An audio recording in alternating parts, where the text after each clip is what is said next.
right, folks, coming up on Roland Martin Unfiltered for Tuesday, March 5th, 2019, another anti-Semitic charge against Minnesota Congresswoman Ilhan Omar.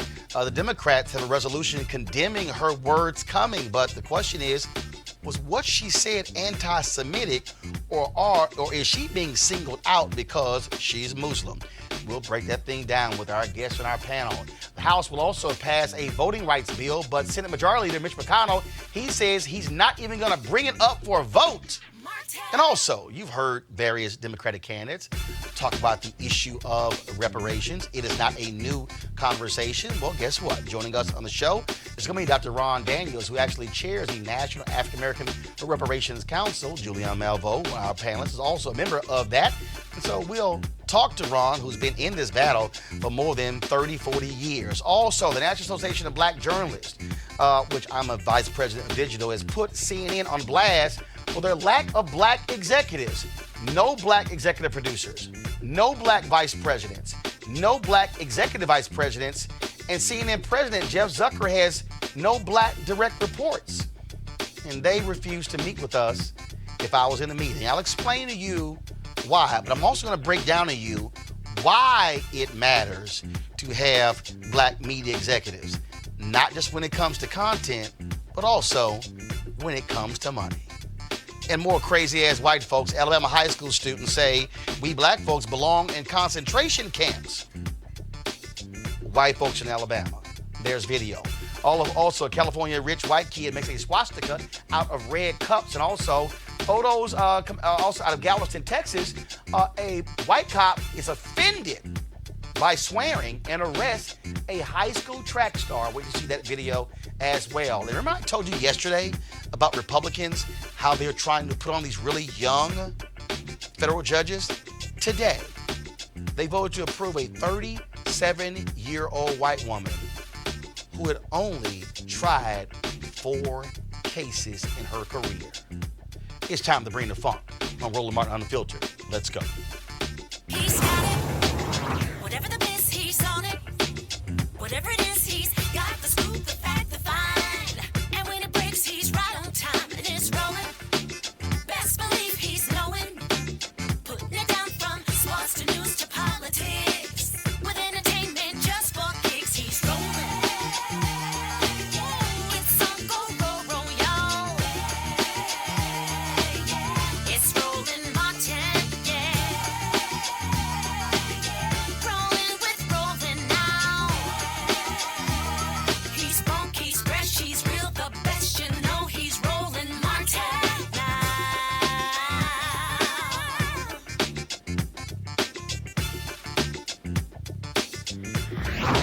Martin.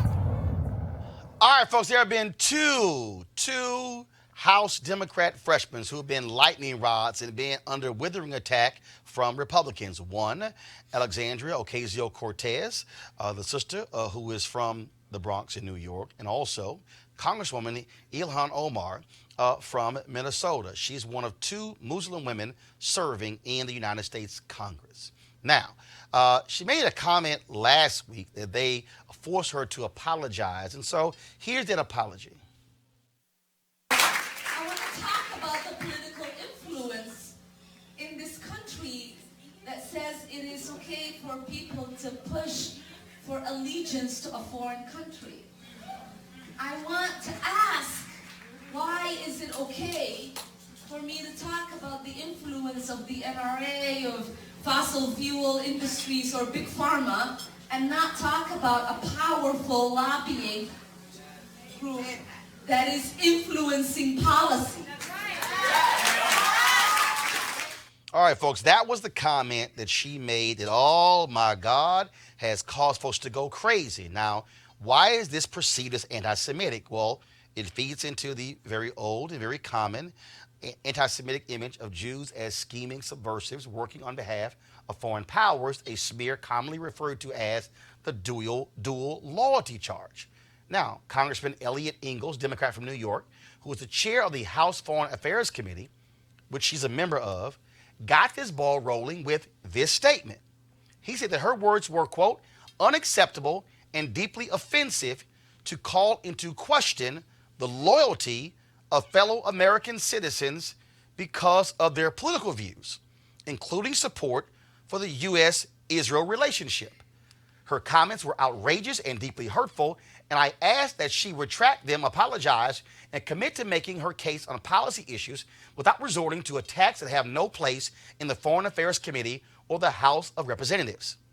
Now, Democrats in the House, led by Speaker Nancy Pelosi, plan to put a resolution on the floor as early as tonight that condemns her comments related to dual loyalty, but not by name. Now, aside from all of the white supremacy coming out of the mouths of Republicans, there are these actual examples of anti-Semitism around Jews and money coming from them. This is what House Minority Leader Kevin McCarthy said, quote, "We cannot allow Soros, Steyer, and Bloomberg to buy this election. Get out and vote Republican November 6th. Soros is George Soros, the billionaire who has funded many initiatives on the left. Steyer is Tom Steyer, billionaire out of California, who has been leading the impeachment, call for impeachment of Donald Trump. Bloomberg is Michael Bloomberg, who owns the Bloomberg Media Company, who also announced today he's not running for president." Now, that was House Speaker, House Minority Leader Kevin McCarthy.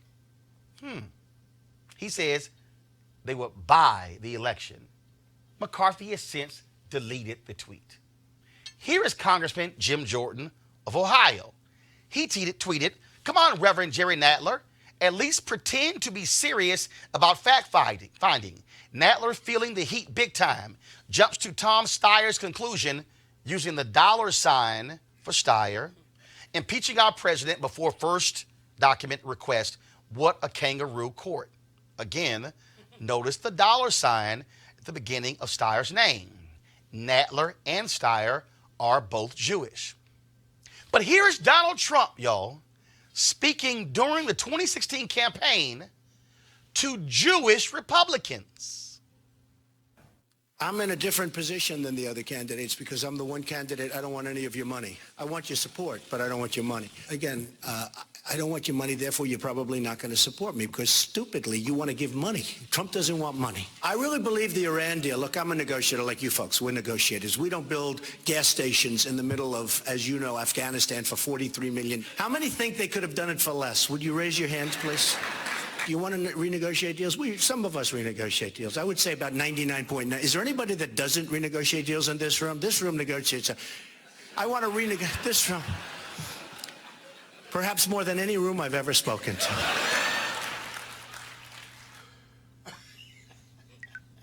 This room negotiates everything. What does that sound like? What is one of the anti-Semitic tropes that we've often heard? And I'm going to use this phrase because this is what that provokes. When somebody says, "You're trying to Jew me," that is a phrase that has been used to denigrate Jewish folks for trying to lower the price, to negotiate. Play that again. Donald Trump, y'all, is speaking during the campaign to Jewish Republicans. But listen to how they responded when he made the negotiation comment. Press play. "I'm in a different position than the other candidates because I'm the one candidate. I don't want any of your money. I want your support, but I don't want your money. Again, I don't want your money, therefore you're probably not going to support me because stupidly you want to give money. Trump doesn't want money. I really believe the Iran deal. Look, I'm a negotiator like you folks. We're negotiators. We don't build gas stations in the middle of, as you know, Afghanistan for $43 million. How many think they could have done it for less? Would you raise your hands, please? You want to renegotiate deals? Some of us renegotiate deals. I would say about 99.9. Is there anybody that doesn't renegotiate deals in this room? This room negotiates.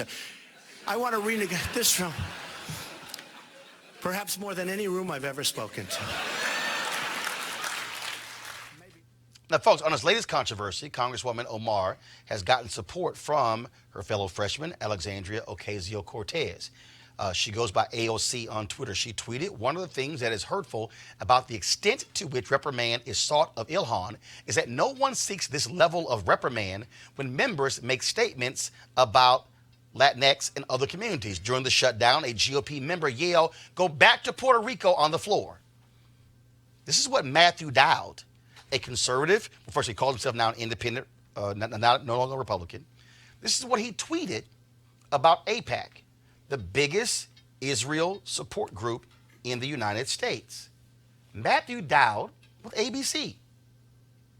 Used to work for President George W. Bush. Quote, "Something to keep in mind. AIPAC doesn't necessarily represent American Jews. AIPAC cheers Trump while a huge majority of Jewish Americans oppose him. AIPAC supported moving Embassy Jerusalem. American Jews opposed." Now, the reason this is critical because previously Representative Omar had tweeted in reference to AIPAC all about the Benjamins. She was also criticized for that and forced to apologize because they said that she was, again, using the old trope of Jews trying to influence American politics with their money. There were others who said, well, wait a minute. That's what AIPAC actually does. So yeah, there's this huge thing going back and forth. And so joining us right now is Jordan Wiseman Sr. He is business and economics correspondent for Slate. And of course, our panel here, Dr. Julianne Malveaux, economist, president emerita Bennett College, Malik Abdul, Republican communications consultant, Dr. Cleo Monago, socio-political analyst and activist as well. And so I want to start with you, Jordan. Yeah. So you wrote your piece today where basically you said people are really getting this thing wrong with what's going on with Ilhan Omar. Just so share, folks, your rationale for what you laid out in your Slate piece. Well, I have sort of complicated feelings about the entire controversy, but I think as far as her specific comments go, they were a bit tone deaf. As I said in my article, there is this old trope about dual loyalty, this idea of Jews as sort of scheming subversives. And it sounds like something very old. It sounds like something that, there were examples of it in 19th century France and Weimar Germany. But actually, there was a lot of talk about that during, or a lot of concern about that during the time of the Iraq War. There was a lot of weird anti-Semitic theories about Israel kind of tricking the United States into going to a war in Iraq. So, this is sort of stocked debates about Israel over time. With that said, I have not seen evidence that Ilhan Omar has any real animus towards Jews, that she's a Jew hater, as some publications have started saying. What I see is someone who is relatively inexperienced in politics, who came to this country at age 12, speaking English as a second language, who has come up in left-wing circles where my guess is that, she wasn't necessarily, didn't have a lot of conversations about what words trigger Jews on these issues, right? There may be a lack of sensitivity, but I don't think it's intentional. I think her unwillingness to back down the second time wasn't necessarily the greatest, but it's, this is not someone who really seems to me like she's trying to do a Pat Buchanan or she's dog whistling about Israel. Seems like she's trying to do it in a good faith way where she says, I'm talking about lobbying and I'm talking about geopolitics here. I'm not trying to cast aspersions on Jews generally. And what she also is saying here, Jonathan, excuse me, Jordan, is that she said, I am here to serve the interests of my country. Yeah. But you literally have had folks who have said that it's offensive to actually even question America's support for Israel. And in fact, I believe it was a Representative Vargas. Yep. I'm going to pull up his tweet on this. And so much. So this is what he said. Quote, here we go to my iPad. It is disturbing that Representative Omar continues to perpetuate hurtful anti-Semitic stereotypes that misrepresent our Jewish community. Additionally, questioning support for the U.S.-Israel relationship is unacceptable. Yeah, exactly. That's unacceptable? Yeah, and this gets to kind of the second part of my argument, which is, let's say you don't know that the word allegiance is a little bit of a trigger, right? A little bit of a dog whistle. If you're just sort of observing the behavior of Israel's most committed U.S. backers in the last few years, it might seem like an appropriate word. They've really done a lot to blur the line between supporting a country and kind of having an allegiance to it. I mean, there's rhetoric like that where he says questioning our support is unacceptable, and that's someone from the Democratic Party. But then there are these more prominent examples, like in 2015 when John Boehner went around the White House's back and invited Benjamin Netanyahu to give a speech in Congress, basically trying to scuttle the whole Iran deal while the Obama administration was trying to negotiate it.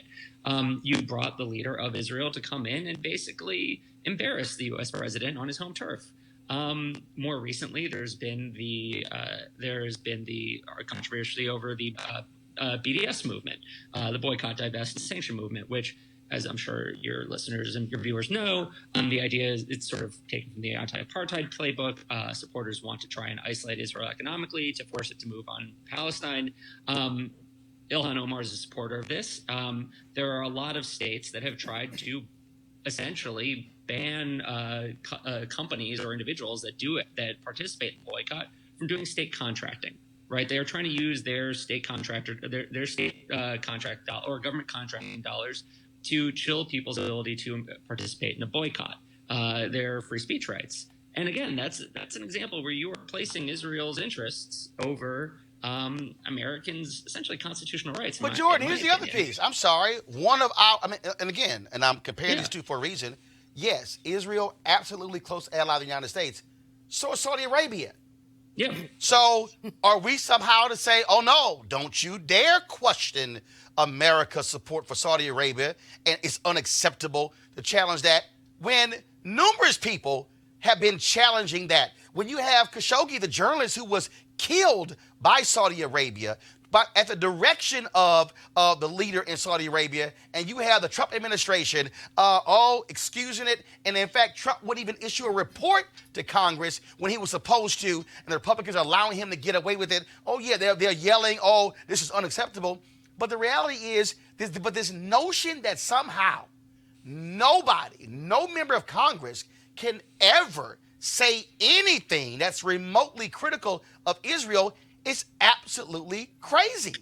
I think that was an example. Vargas is sort of a common extreme example, but yeah, you don't typically hear that rhetoric about other countries, and that's what it comes back to is, there have been these points where the way Israel gets treated in U.S. politics it's unique. Let's put it that way.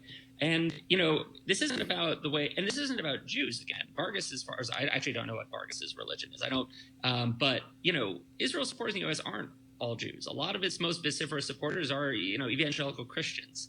Marco Rubio is a big supporter of Israel. He's not been bar mitzvahed. John Boehner, not bar mitzvahed. You know what I mean? So it's like, yeah, you're not talking about Jews trying to, the idea that, I guess in the end, it's like this has become this weird, blurry area is the bottom line. And I can't, what Omar is hitting on is that Israel gets this special treatment, and rhetorically and in the way our relationship works in general. And if she used a kind of, iffy word for it, allegiance, I think that the reaction to that is, has been a little bit overkill. All right, Jordan Wiseman, Senior Business and Economics Correspondent for Slate. I certainly appreciate it. Thanks a lot.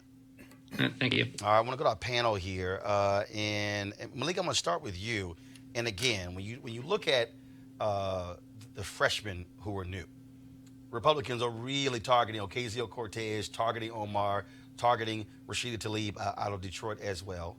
And so what, from your perspective, what she said, was that anti-Semitic?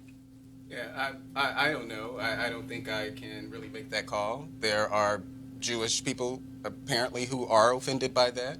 I don't think that in this case, this doesn't seem like a Republican thing. I think you mentioned that the chair of the committee or whatever who were pushing this, he was a Democrat. Well, first of all, Democrats, he is, but also Republicans have also been calling for her president to also but at the end of the day, to be condemned. Right, but at the end of the day, these are Democrats who are actually pushing this. So I get the attention on Republicans, but in this case, No. Wait, 1 second. 1 second. Democrats control the House. Right. They are putting this forth. But Republicans are also going to vote on it. Right. They've also been calling for it. Right. So it's actually Democrats and Republicans. We Yeah, can actually discuss both at the same time. Well, yeah, but in this hold on, case, Susan. Go ahead. In this case, Democrats are actually they're in charge of the House, so of course, it's really on them whether or not they're going to put the resolution forward. And it seems like it's something that's going to do. So I think what we should be talking about, and the question that you asked, whether or not that's anti-Semitic. I don't personally think it was, but there are a lot of things that I don't think that are offensive to me that are offensive to other people. Got it, Julian. First of all, it is not anti-Semitic to be opposed to the U.S. position on Israel. Let me repeat that because some people don't get that. It is not anti-Semitic to be opposed to our unwavering, blind support of Israel. Israel commits human rights violations against Palestinians repeatedly. There are so many things on the West Bank that we need to be concerned about. And the fact is that they get a disproportionate number of foreign aid dollars from us. To me, it's ridiculous. Angela Davis, Mark Lamont Hill, we can call the roll of those African-American intellectuals who've been targeted because they've done BDS, but support BDS. But more importantly here with this young woman and the freshman class, is that coincidental that these are women of color? I mean, is this a different standard that's being imposed on them? What you did at the beginning, Roland, was brilliant to show what the chucklehead had said, who lives at 1600 Pennsylvania Avenue, won't call his name. The president. The chucklehead. But also, these members of Congress who have also done this dog whistling thing connecting Jewish people to dollars. So she didn't do anything that they haven't done. In fact, what she did was much milder, and what she's doing is her job. She's saying, let's look at the relationship with Israel. How is it that this country is so sacrosanct that you can't even raise a question about our support of Israel? I'm not saying anything about, well, I will say this. I wrote my senior honors thesis, and this was 2 lifetimes ago. Some of y'all weren't born, about the relationship between Israel and the UN. This is interesting. Every UN commander who went to Israel in the 1940s after Israel was established went over there very pro-Israel. By the time they left, they had said that there was something wrong with the way that Israel approached the Palestinians. This was consistent, whether they had come from Denmark, Sweden. Basically, they went over thinking these Jewish people who have been persecuted by the Holocaust, which we are not Holocaust deniers, we know that, persecuted by the Holocaust, deserve a country. But when they saw the way Palestinians were being treated, they said, wait a minute, we got to back up here because people are not being treated fairly. But here's the interesting. So last week, guys, if you have that poster, please show it. Last week, the West Virginia Republican Party posted this photo. Never forget, you said, I am the proof you have forgotten. They literally were trying to tie this congresswoman to the attacks on 9/11. That caused fights in West Virginia. Folks, the National Republican Party, GOP chairwoman Roland McDaniel, they have not condemned that poster. Donald Trump has not condemned that poster. Some Jewish groups have done so, but it's a perfect example of the West Virginia, and when you say it had to do with Republicans, this was a state party, Cleo, doing this, but folks are saying, condemn her, but say nothing about them. The bottom line is Omar's comments were not anti-Semitic, and that's a defensive, biased criticism to shut anybody down who has a disagreement with Israel. It's really that simple. She did, and I really hate that she apologized, because when you apologize, it implies that you were wrong. And she is not wrong. I don't agree with Wiseman's comments about she came in when she was 12 and maybe she doesn't know what to say and how to be politically correct in the presence of Jews. No, she's told the truth. And as as Dr. Malvois mentioned, I mean, every time you talk about something around the Jewish state, you could say that you don't like anything and you're called anti-Semitic, and they are biased and they're strong. It reminds me of other communities. There's other communities in this country, like the LGBT community. If you even whisper something, they claim it's anti-homophobic. They roll out all of the guns. Sometimes they're wrong, but they're being offensive because they have power. And the bottom line is the white Jews have power. And let's be real clear. Let's be real clear. We have seen a dramatic increase in this country in racial attacks. We have seen an increase in Jewish attacks.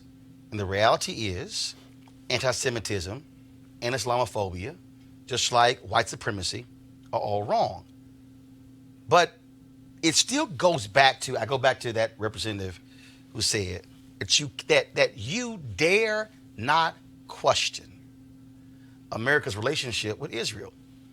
When you look at, you mentioned Angela Davis, the pressure the Jewish donors placed on the Birmingham Civil Rights Institute to rescind the award to Angela Davis because she supports the campaign to boycott Israel, BDS, which is tied to the support for Palestinians.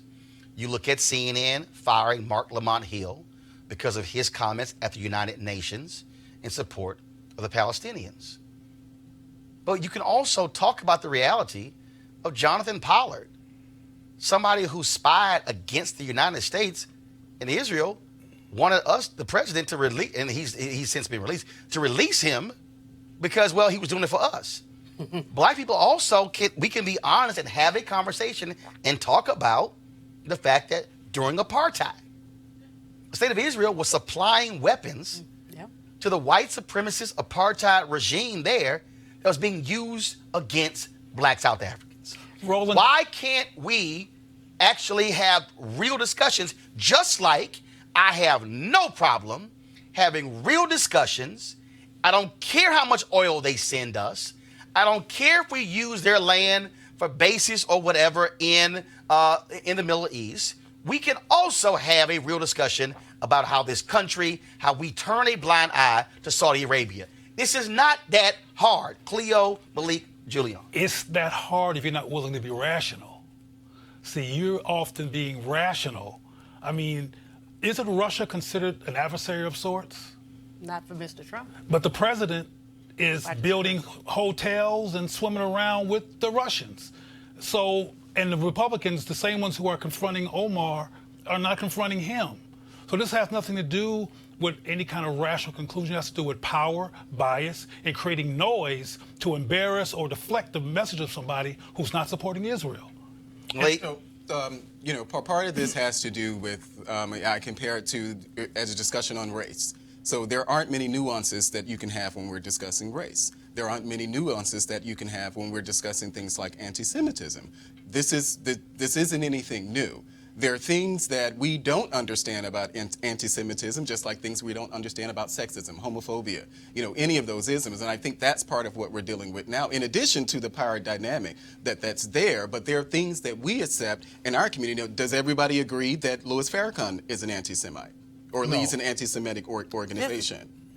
Roland, this is how irrational this is. But again, though, the issue he's here, a critic of Israel. But the issue here is, if she chooses to be critical of Israel, the branding of an anti-Semitic doesn't matter. I don't care. Shut it down. And want her to give up her. They want her to give up her position on the committee because she is. Well, some want her to quit Congress. And that's ridiculous. Go ahead. This is how irrational this is. There's a Muslim woman who is a special education teacher in Texas. Yep. Texas has passed a law that says you cannot have a contract with the state of Texas if you support BDS. And in fact, that was the first bill the Republican Senate took up in the new Senate to actually make that federal law. And this is one little woman who is the only special education teacher in this small district. They will not renew her contract because she would not sign an anti-BDS declaration. So this is irrational. This is one woman who is a Muslim, has a right, who has an absolute right to say she supports BDS as anybody else does. So this is anti-free speech. But it really does let you know what a grip that Israel has on American public policy in terms of foreign policy, because it's not only policy towards Israel, but it's also the extent to which Israel influences policy towards other countries like Iran. So let's be real about this white-faced phenomenon. We call them Jews, but we're talking about white Jews. Whenever you go to Israel, and I have been to Israel, there are black people over there. There are black Jews who are dealing with racism in Israel, who are being put in the desert, dealing with poor housing because of racism in Israel. And that's part of Mark Lamont Hill's critique of them in terms of their imbalance, in terms of liberty and really having justice.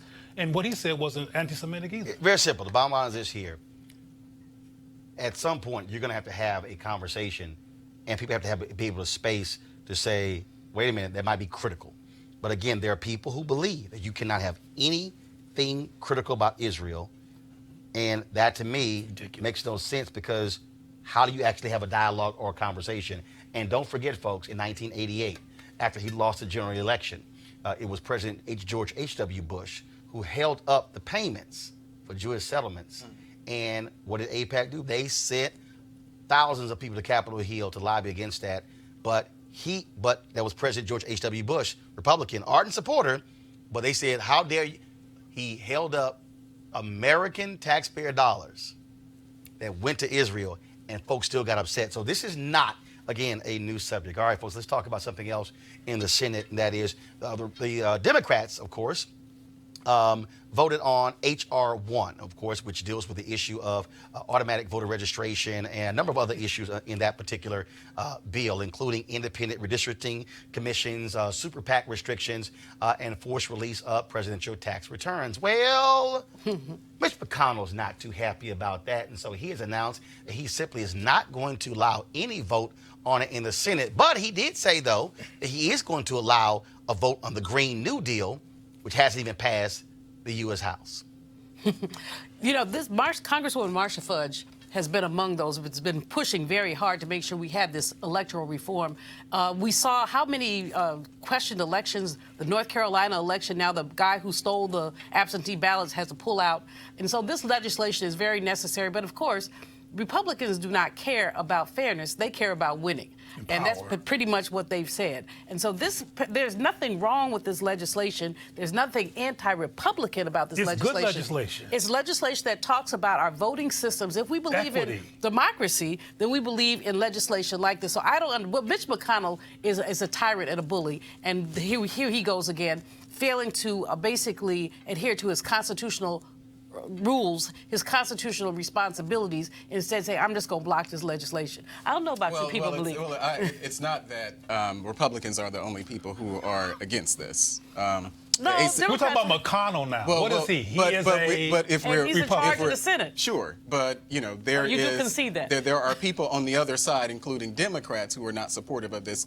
Who? Like, the ACLU. No, I'm sorry. No. When you say Democrats, the ACLU. That's not, the ACLU are not Democrats. Yeah, but no. 1 second. Well, name me Democrat-leaning organization. No. Two senators. No. First of all, they have no vote. Okay. Name me. No, Malik. No. Name me which Democrat. No. So hold on, Julian. Name me which Democratic senators have opposed. I didn't say senators. I said Democrats. That's my point. Senators. So my point is, the fact is it passed the House. Right. The ACLU is not a Democratic organization.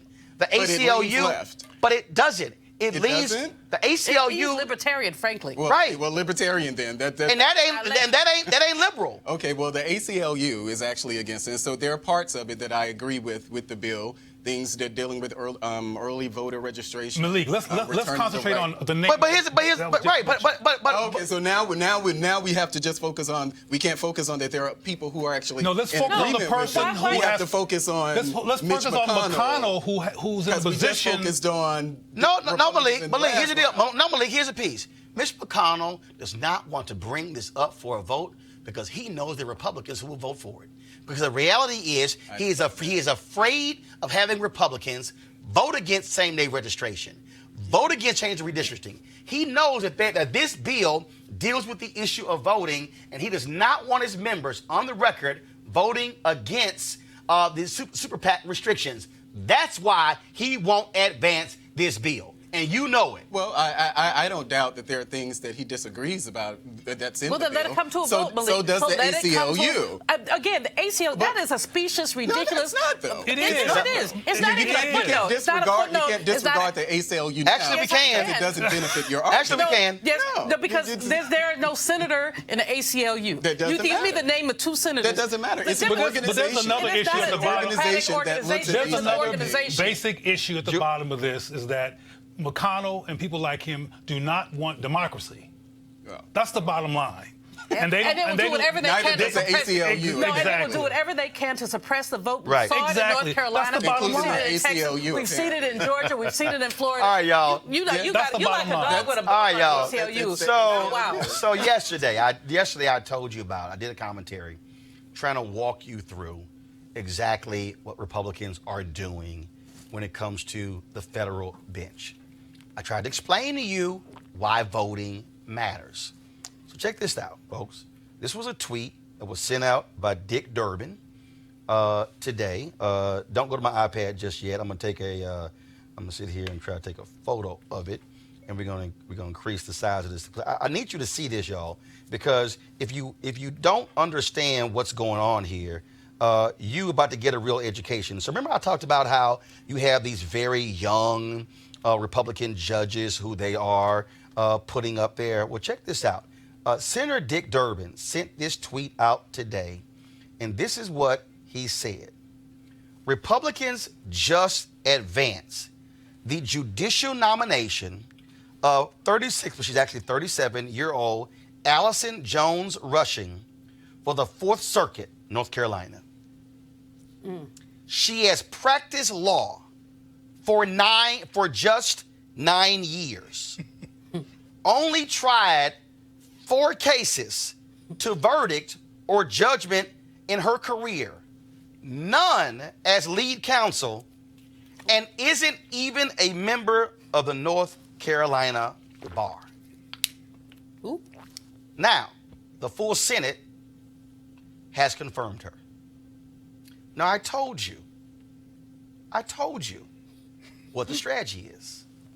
I told you that in 24 years, America is going to be a nation majority people of color. Latino, Black, Asian, Native American. I told you that. By 2043, 53% of America will be people of color, 47% white. That means, and I try to walk y'all through this, she will be 61 years old when that happens. The strategy of the Republican Party is to put on young, clueless federal judges because these are lifetime appointments. Now, I'm going to go to our panel, but Malik, I'm going to start with you. Do you actually think somebody 9 years out of law school, somebody who's only tried 4 cases, who was never lead counsel, should have a lifetime appointment as a federal judge? Don't forget, No. I'm not a member of the bar. Oh, I personally don't, but I also don't know what standards have been used in the past. I don't know. Malik. It's not. It's good now because it's a story that we're talking about this 36-year-old. But is she the first 36-year-old to actually be appointed to have her actual nomination advanced? Is she the first 36-year-old? Is she the first one 9 years out of law school?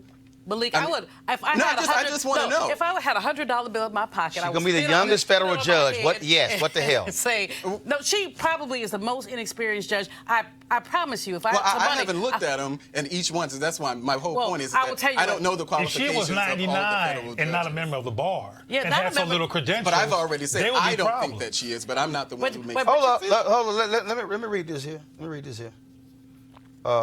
Rushing falls short. The American Bar Association, there you go, which is supposed to be the gold standard. gold standard. Well, yeah. Theoretically. The American Bar Association has for them in terms of a standard here, and what they typically want is somebody to at least be a lawyer 12 years. That's their minimum. That's their just minimum. Okay, really? And that, I mean, our law school 9 years. And now lifetime appointment to the federal bench. But Four cases. 4 cases. I mean, the point is that the way you laid it out, Roland, is exactly right. Exactly. What these people are trying to do, as you said, by the time the country is majority minority, the bench will be majority white. You will have the celebration of white supremacy on a daily basis. And let me read this. Oh, let me read this. Please. Look, here it goes, my iPad. While Rushing is a native of North Carolina, she has not practiced law in the state since law school, is not a member of the North Carolina bar, and according to her firm biography, is not even admitted to practice, Cleo, in the Fourth Circuit, the court to which she's been appointed. But even though this sounds ridiculous in the literal sense, the president is similarly qualified, Oh boy, here we go as with the she president. is, to do what she's doing. And what's that The woman's president name? was elected. Come on. Well, No, the president, well, that's questionable. the president was elected. That's another- That's a that's Hold on, no, we'll That's a answer that. delusional tangent. Trump was elected by the Electoral College, but he lost the popular vote, which means which means factually, more Americans actually voted against Donald Trump than voted for him. Cleo, I continue. wasn't trying to start a Cleo, tangent, which continue. I tend to do, provoke people, which was not my intention. My point He's is easily that provoked. my point is that Trump has elected all kinds of people, and his party has elected all kinds of people who are incompetent when it comes to actually practicing what they've been elected to do, because of what Roland already said. They fit into the white supremacy, white power, white control, white sustainability of power agenda. Ralph Northam doesn't. And like he already said, they get somebody young to make sure that when the But color you can't do changes, that. You can't stay You on think the that- point. you think that Obama wasn't trying to get young judges? You can't You stay don't on think- point if you That try. is on point. No, Even you if cannot Obama But stay that was is on trying on to get point. young You don't judges. like, you not liking the point doesn't make me not on point. Honey, you are off point. No, you don't like the point. That's what it is. I don't There's like a it, but you're also distinction there. off point. But We're having a that's your conversation about the opinion. court, and so you have to throw. But then we move to I don't Trump. think- Well, wait, Cleo. Julian, go. Here's the point. That man in the White House has has basically appointed people who are unqualified at every level from his cabinet. How many of them have had to be run away because either they were crooked or incompetent? Jeff Sessions, who he mocked because Jeff Sessions don't like him, but had the integrity to say, I have to recuse myself. So he gets, basically the scorn of this man. Okay. And And that's a don't huge know difference. anything. Cleo, then Malik, and I'm going to a break. And Malik, since you brought up Obama, it don't make any sense about how I feel about Obama when I say this, but Obama never elected or proposed anybody who was incompetent do anything. Well, No, didn't pass the bar. Didn't pass the bar. I know that. Didn't Go pass ahead, the go bar. ahead. You do Go this. ahead. Grown folks who just told you. Malik, go ahead. I don't true. know Malik, and I doubt, go ahead. And I doubt very seriously that you know the qualifications. Well, of every yes, judge. I do. We do know That that. Obama- yes, I do. No, I you watched don't. it. That's Malik, your- one second. All over talking, nobody can hear. I watched This- Malik, go ahead. This is yet another instance where, if something happens, then we put it back on Trump. We can talk about her qualifications. We say Or lack thereof. I Didn't pass the bar. don't think that she is, but again, as I said, I'm not the one who makes those calls, and so Remember. Let's remember It's not- Let's remember the reality is this here.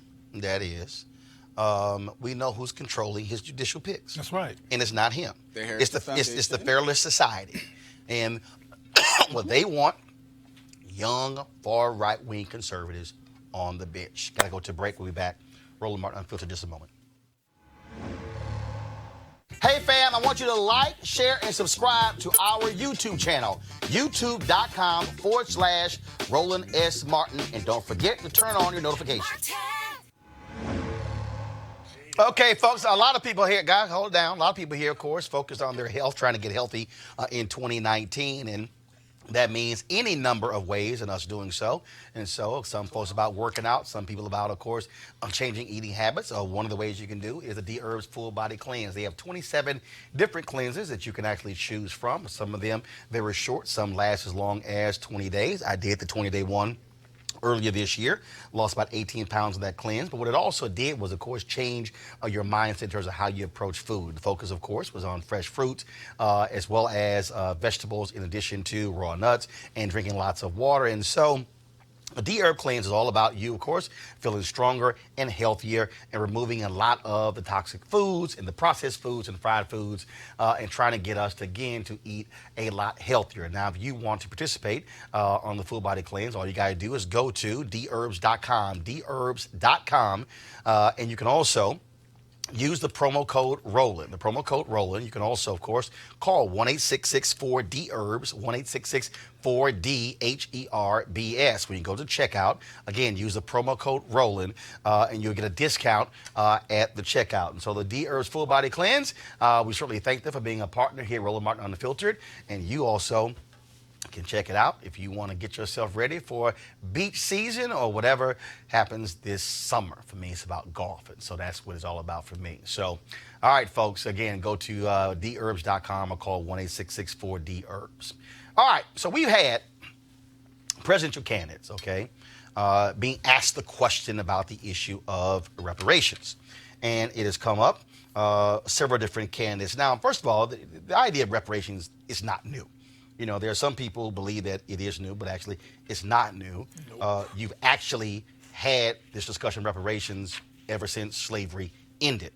You remember Special Field Order 15, which never went through 40 acres and a mule. What also happened was that Congress also failed to actually approve a bill that would extend reparations in the 1800s. And so you've had this discussion taking place for quite some time. Now you have folks, of course, remember Ta-Nehisi Coates wrote that essay in The Atlantic where he talked about the issue of reparations, and that caused a lot of new generation people to say, hey, here's something that we need to get behind. But there have been lots of people who have been working on this. One of the folks I want to bring up right now, he is Ron Daniels. He is a member of the National African American Reparations Commission. Julianne Malveaux is on our panel. She's also a member of this particular commission as well. And so I want to start with you, Ron, first, because again, for folks who don't know, first of all, how long have you been involved in this discussion of reparations? I've been involved in the discussion about reparations most of my adult life. I mean, I can't remember when I was not involved with it. That's probably half a century, working with NCOBRA, the National Coalition for Reparations for Blacks in America, and working with Congressman John Conyers forever in terms of trying to get H.R. 40, the Reparations Study Bill, which is now a bill to study reparations proposals, passed. For many years, I was the person who actually convened the Reparations Summit or Reparations Brain Trust for the Congressional Black Caucus for Conyers.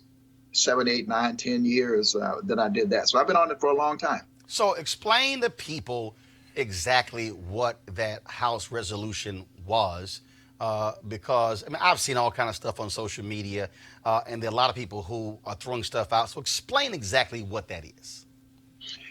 Well, H.R. 40 initially was simply a bill to study whether or not slavery or compensation for slavery was warranted. And if so, what might that look like? So to establish a commission, a national commission for that purpose. Congressman Conyers first introduced that bill in 1989. And it was introduced as H.R. 40 every year. Of course, H.R. 40 referring to 40 acres and a mule, the proposal that you just mentioned in relationship to the promise of 40 acres and a mule, which was never, ever delivered.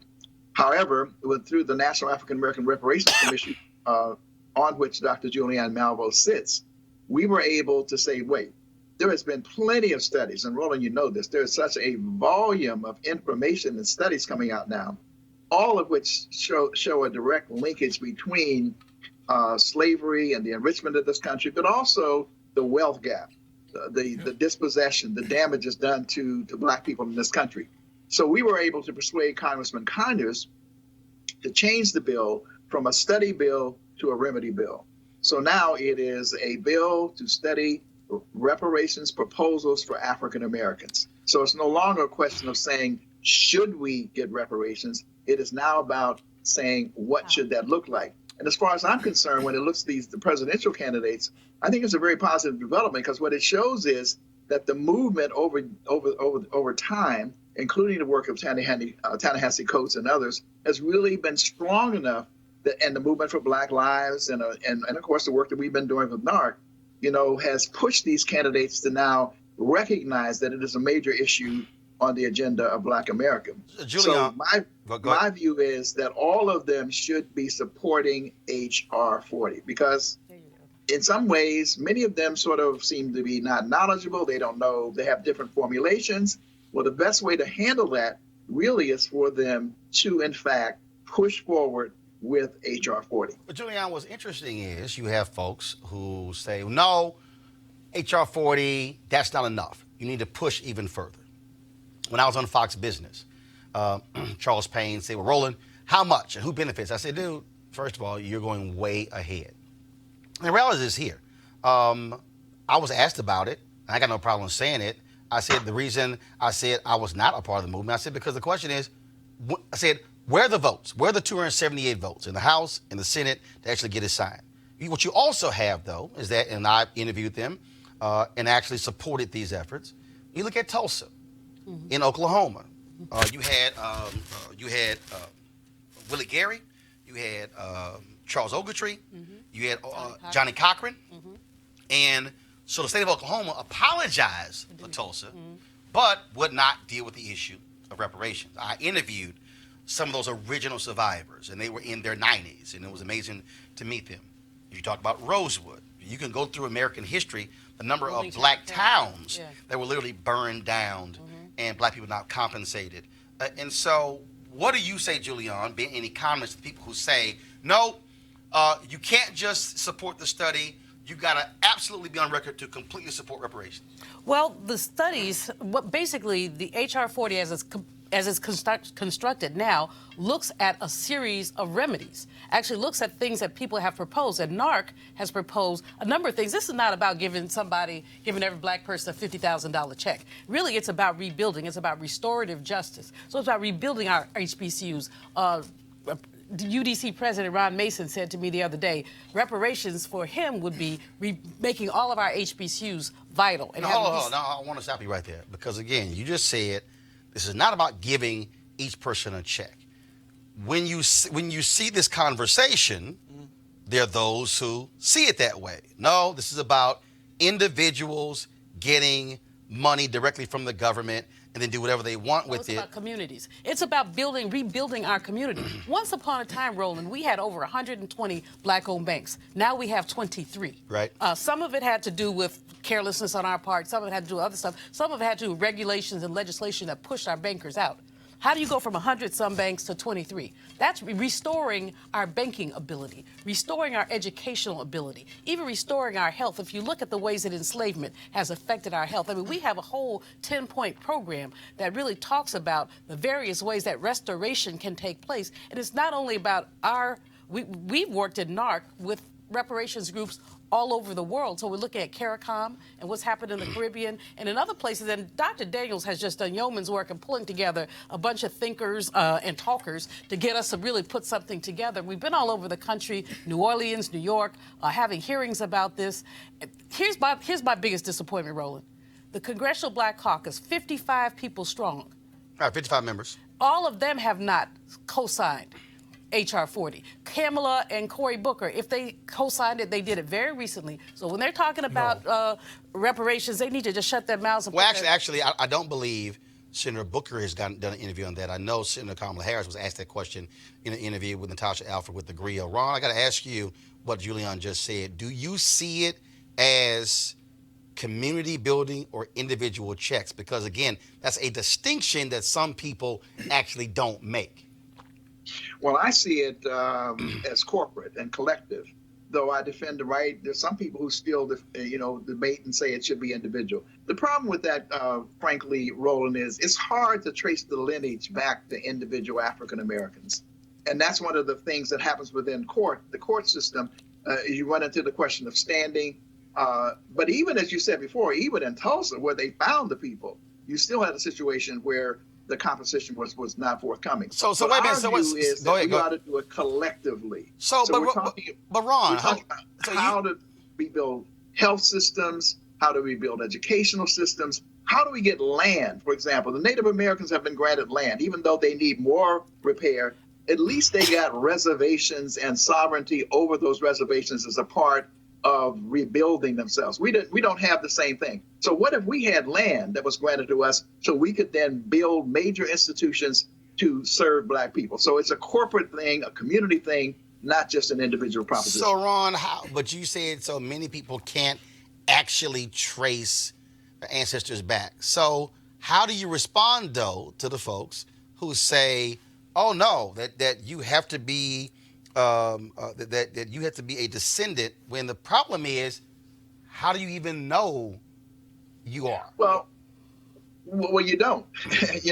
So you take that argument off the table, and you take that argument off the table by saying what we do know is that collectively the issue of slavery impacted Black people, even to the present, to the current state, because of the wealth gap. We do know that there were intergenerational deficits passed on because Black people did not have the same opportunities. For example, if you look at the Homestead Act, which happened at the same time there was a proposal for HR 40, the 40 acres and a mule. We didn't get the 40 acres and a mule, but large numbers of relatively poor and working class white people, and we don't disparage that, and we don't hate them for that. They got the Homestead Act. They had opportunities to exploit that. We didn't. You can go right down the line, not only for enslavement, things like the GI Bill, where there was systematic denial of Black people rights to the GI Bill. Black farmers have gotten some compensation for the fact that the agricultural extension agents would systematically bar them from having the same rights as others. So we do know, and in that instance, they could find the particular people. But in general, what we know, Roland, is that as a community, we have suffered. We have been left behind in terms, and the wealth gap data continues to show that even though we have more millionaires, even some quasi-billionaires now than ever before, which means that if that's the case, Black people at the bottom are really, really suffering. And there's a direct lineage and relationship to the intergenerational deficits that come from enslavement and all of the post-emancipation exclusionary policies that Ta-Nehisi Coates so brilliantly documented in his book, The Case for Reparations. So, Ron, where can people go to what's your website for people to go look at the plan that you put together? And the website is ibw21.org, ibw21.org, and we have assembled the most extensive online reparations resource center of anywhere in the world.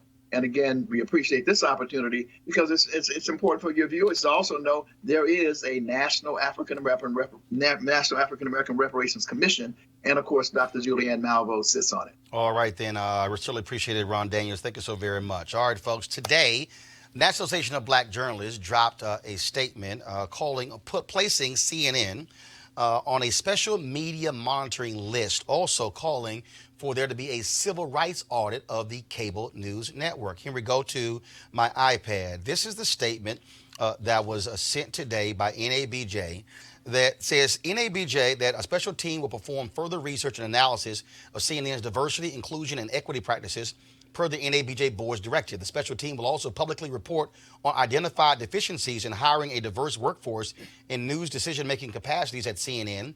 NABJ is also calling for a civil rights audit that examines the company's hiring, promotion, and compensation practices involving Black employees.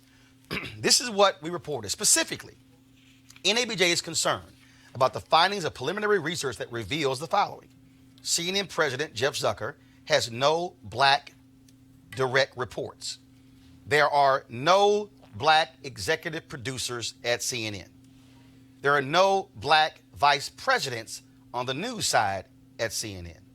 There are no Black senior vice presidents on the news side at CNN. Now, for several months, the National Association of Black Journalists, and again, I'm Vice President Digital on the board, we have been trying to set up a meeting with CNN. We actually had a meeting set up. And then about 5 days before the meeting, CNN said, oh no, we got some issues because Roland Martin is going to be in the meeting.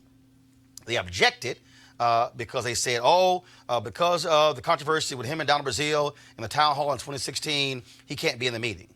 NABJ told CNN, you don't tell us who gets to sit on our side of the table. NABJ said, I'm a vice president. I'm on the executive leadership team of NABJ. We've met, with CBS News.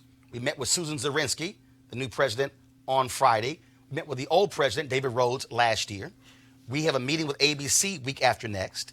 We actually sat down, y'all, with the top leadership team of Fox News, including its CEO, Suzanne Scott, including the president of Fox Business, her top leadership team. We also have meetings. We've met with NBC News and have more meetings with them. So we have met all the networks. CNN said, oh, no, because Roland Martin can't be in the meeting. So check this out. So CNN sent this statement here. I'm just going to read it. Don't go to my iPad because I'm pulling from the email. For months, we have been working with NABJ to schedule a meeting because the relationship between CNN and NABJ is very important to us. As we've told them many times, we look forward to a thoughtful discussion about how both our organizations can continue to work together. Unfortunately, the significant and reckless damage that Roland Martin did to CNN while partnering with us during a 2016 Democratic town hall has made any meeting that includes him untenable. Mr. Martin displayed an unprecedented and egregious lack of journalistic ethics and integrity by leaking questions prior to the town hall. As a result, we have told NABJ that CNN will not participate in any meeting that includes him. We have made it abundantly clear that we would be more than happy to sit down with the rest of the leadership team as soon as possible, and that offer still stands. Well, here's the piece. We ain't meeting unless I'm in a room. But I want y'all to notice something. In CNN's response, they said nothing about our issues. They didn't say a word about no black executive producers. The last one was Tanisha Abernathy Bell, who left in 2014. They didn't talk about anything about no black vice presidents. The last was Geraldine Moriba, who was VP Diversity, who left. Darius Walker was VP, left, and he was promoted to VP in 2013, was laid off in 2014. They didn't say jack about no black direct reports. In fact, it was Soledad O'Brien who called out CNN in August of 2018 by saying, how y'all gonna question lack of diversity at the White House, but your senior staff? Mediaite.com has that particular story. So they don't address any of that in their statement. The reality is this. Now, some of y'all might be saying, well, I don't quite understand why you make a big deal of it. But this is what the issue is. By having no African Americans in the executive ranks, that means that when the decisions are made who to hire, we're not in the room. When the decisions are made where to place resources, we're not at the table. When the decisions are made, what are we going to cover? We're not as a part of the conversation. But you just heard a conversation about lack of black wealth. So let me walk y'all through. If you on the on-air side, meaning the off-air side, that means that if you only can have jobs here, and you can never have jobs that are all through here, that means that your salary is being capped. That means that you don't get the high six-figure and seven-figure jobs. That means that you don't get bonuses. That means you don't get stock options. See, that's the difference why black media execs matter. Because not only that, we're able to have P&L, profit and loss responsibility. So I was reading a story today, and the folks at TV Newser, a television blog, did a story saying that on our press release, y'all gonna love this one. And in the press release, AJ Katz, he wrote the story, and he said, he wrote the story on NABJ. Then he said, what NABJ left out, y'all gonna love this one. He said, what NABJ left out was the hiring of Don Lemon as a primetime host. The longtime CNN newser praised Jeff Zucker, the president of CNN, last month in an interview. Y'all, we didn't leave out Don Lemon because we didn't know Don Lemon didn't exist. We weren't talking about Don Lemon. We are talking about black executives. See, what y'all got to understand is they have no problem as long as we are media sharecroppers. Follow me here. As long as we're talent, it's fine. Anchors, reporters, contributors, that's all good. But when you start asking, what are high-paying jobs? What are the executive jobs? Then it's a whole different conversation.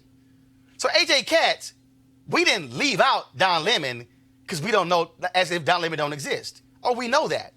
But we are very specific in what we're asking for because, see, this is what often happens in basketball. Play on the court, but you can't own the team. Play on the court, Or like in baseball, you play on the field, but you can't be a manager.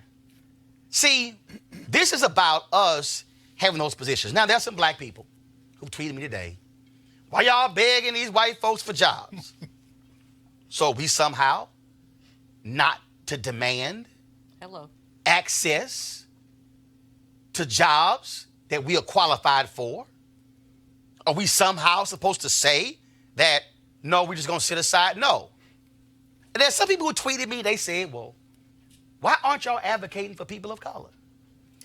Let me help y'all out. We are the National Association of Black Journalists, which means that we are advocating on behalf of black journalists. There are folks who are VPs at CNN who are Latino. There are folks who have other jobs, and that's great. But we are advocating on behalf of our people. That's what we're supposed to do. That's what the NAACP does. That's what the Urban League does. That's what Rainbow Push has done. That's what the National Action Network has done. But I need y'all to understand, see, this thing gets even bigger. Because, see, when you now go beyond just the network, now it's, do you get a shot if another network calls? See, let me just unpack this thing. When I had my TV One show, News One Now, it was difficult, hard, impossible to get black journalists who were associate producers or senior producers working at networks to apply to be the executive producer of my show. When I got NABJ's Journalist of the Year in 2013, this is what I told them.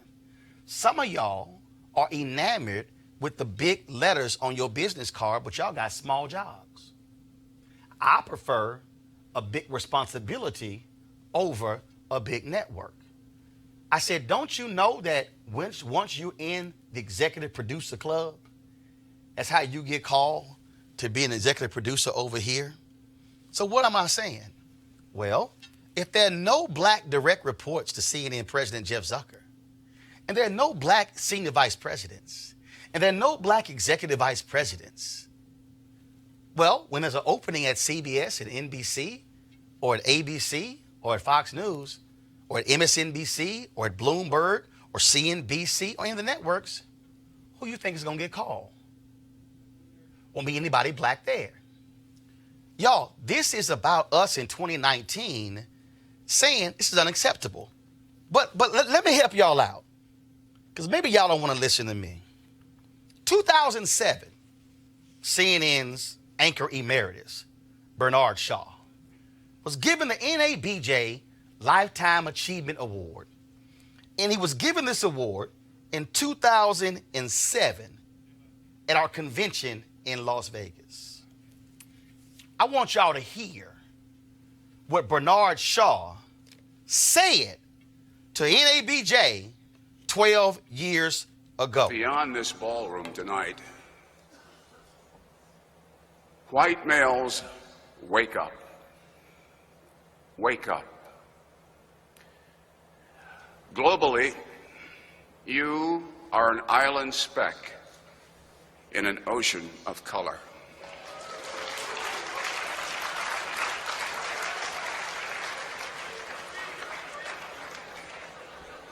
The reins of power will weaken, and so will your grip, if you do not faithfully and fulsomely support our nation's greatest strength, diversity.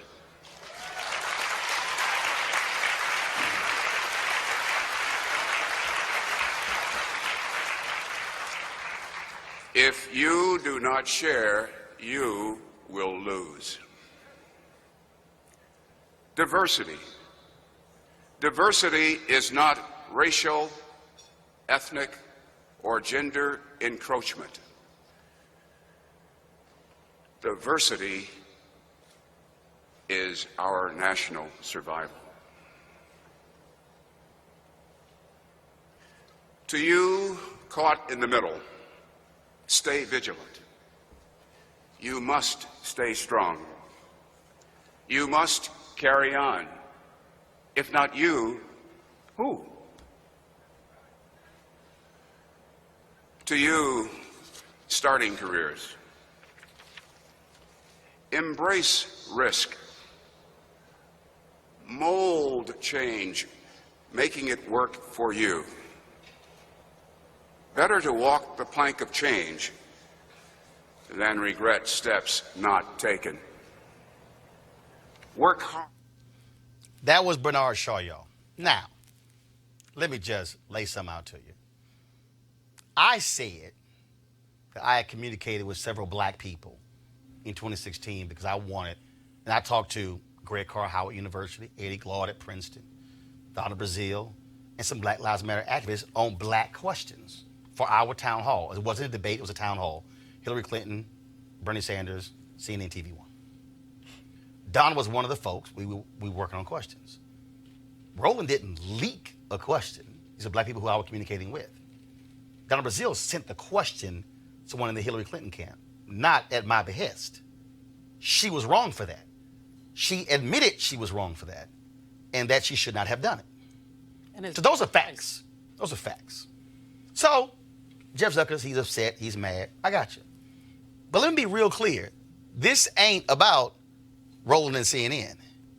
This is about whether or not this news network that generated $1.2 billion in profit, that has black folks who are watching it, has an open workplace where black folks feel that they have a sure shot at being able to be promoted in the network. And I said, somebody, and let me be real clear with y'all, I spent 6 years at CNN, 2007, 2013, it'll be 6 years since I've been gone next month. And while I was there, I was fighting for black folks to get hired. While I was there, I was fighting for black folks to be hired in executive positions. While I was there, I was fighting for black people to be hired on air and off air. And so my entire career has been about focus on African Americans being able to get shots in media. I've supported black media and black ownership, but also us having job in mainstream. But what will not happen is someone tells a black organization who you can and cannot have at the table. Because the reality is this ain't about me and 2016 and Donna and what she did. This is about whether or not you have a workplace and executives who have the willingness to do what Bernard Shaw said, and that is recognize that America ain't the nation it used to be. And there's no reason in the world that CNN has fewer black executives in 2019 than when Jeff Zucker got hired in 2012. That is what they should be offended by. That is what they should be concerned about. And what they should be saying is, NABJ, how can y'all help us fix this? But if you want to make it about me, go on right ahead. But we are not going to back down and not fight for black journalists. I'm going to go to my panel real quick here. This is about economic opportunities, Julianne. Nothing but. And Roland, you know, this is the height of white supremacy. For white folks to tell black folks, we're not going to meet with you unless you meet on our terms. You're an officer of NABJ. You know, you have a right to be in the room. Officer, 3-time board member, life member. Okay. Sorry to sell you short, but I know it's all good. It's all right. But you know, but basically, NABJ advocating for black journalists has a right to determine who's going to be in that room. White supremacy suggests that white voices are the only voices that are important, and that they dictate the terms and conditions of conversation. And you're absolutely right. Who gets the stock options? Who gets the multi-week vacations? Who gets the employment flexibility? The people are higher up the totem pole. So yeah, there are lots of black contributors at CNN. We know what contributors make. They're on contract per appearance. They make no decisions. They don't even make a decision on when they show up. They call them when they want them. Mm-hmm. In terms of the executives, those are the people who are making the decisions that need to be made. And so I applaud NABJ, and I applaud you. And stand your ground, man. Stand your ground. Gotcha. And again, what I want, Malik, for people to understand, and I want people to understand, see, I ain't got no problem being transparent. I ain't got no problem saying what happened and what went down. I have no problem with that. But my deal is, CNN, you're not going to deflect the issue, no black executives. Not a primetime host, not somebody on the weekend, not somebody who's a contributor, but where are the black executives? Because see, the black executives, when they in a room, it's also, why are we paying so-and-so that? Why aren't they getting paid like so-and-so? See, power is when you at the table. Shirley Chisholm said, if you ain't see the table, pull a chair. Hell, you can't even pull a chair up because you don't even have people who are in a pipeline to even be able to walk past the room. Yeah, and so this is one of those instances where blacks just in general, there needs to be more coming together around issues like this.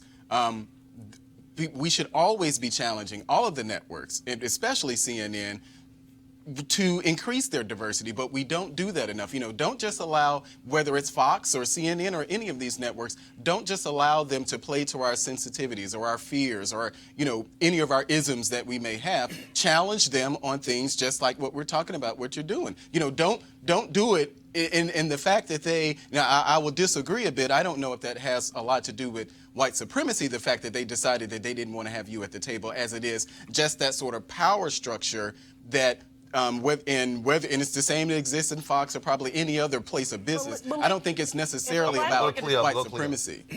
Someone said, and I forgot who it was, that if you're not at the table, you're on the menu.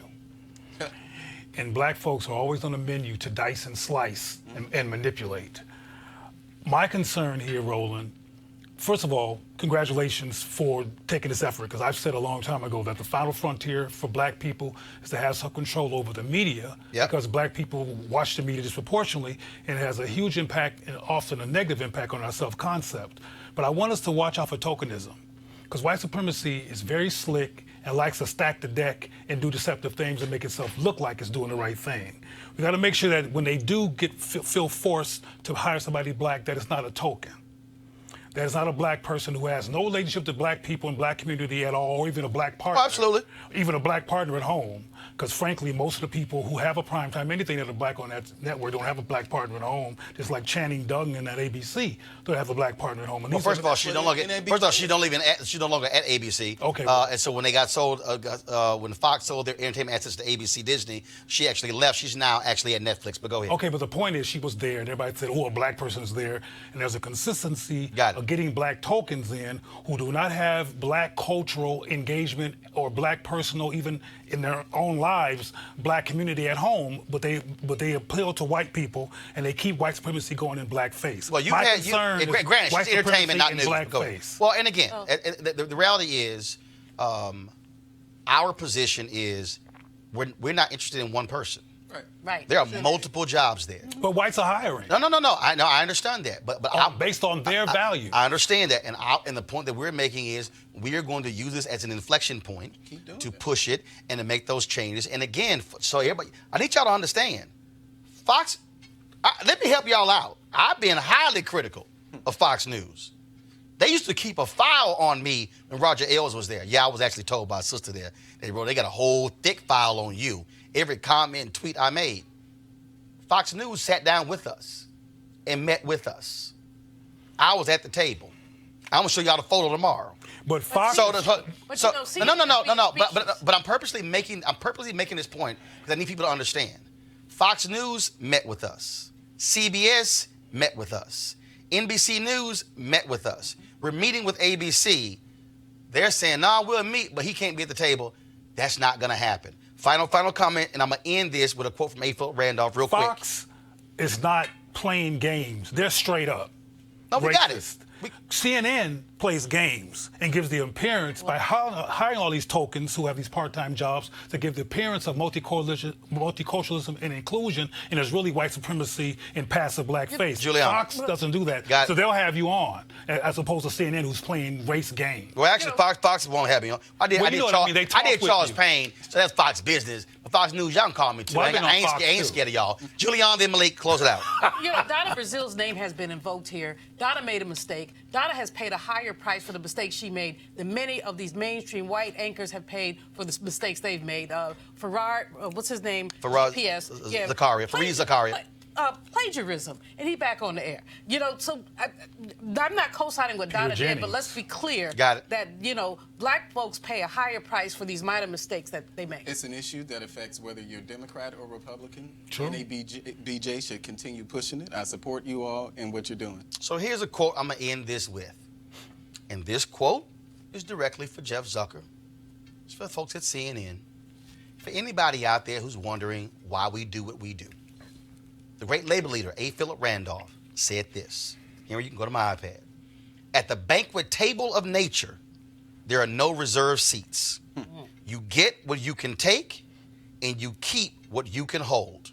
If you can't take anything, you won't get anything. And if you can't hold anything, you won't keep anything. And you can't take anything without organization. Frederick Douglass, power concedes nothing without a demand, never has and never will. And that's precisely why the National Association of Black Journalists, founded by folks like Chuck Stone, like Vernon Jarrett, like Max Robinson, like Maureen Bunyan, Dorothy Gilliam, they founded this precisely because we were here to fight for black journalists.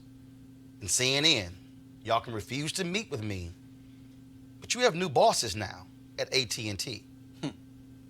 We'll be happy to meet with them.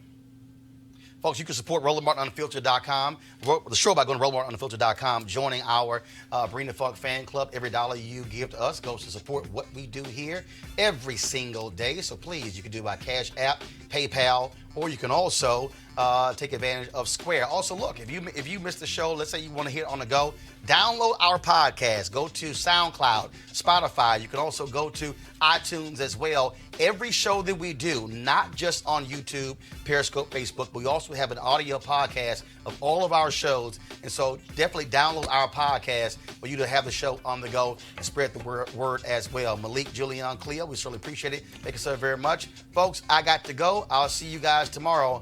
Same bat time, same bat channel. Black time. And guess what? We're going to still be black. How? Black.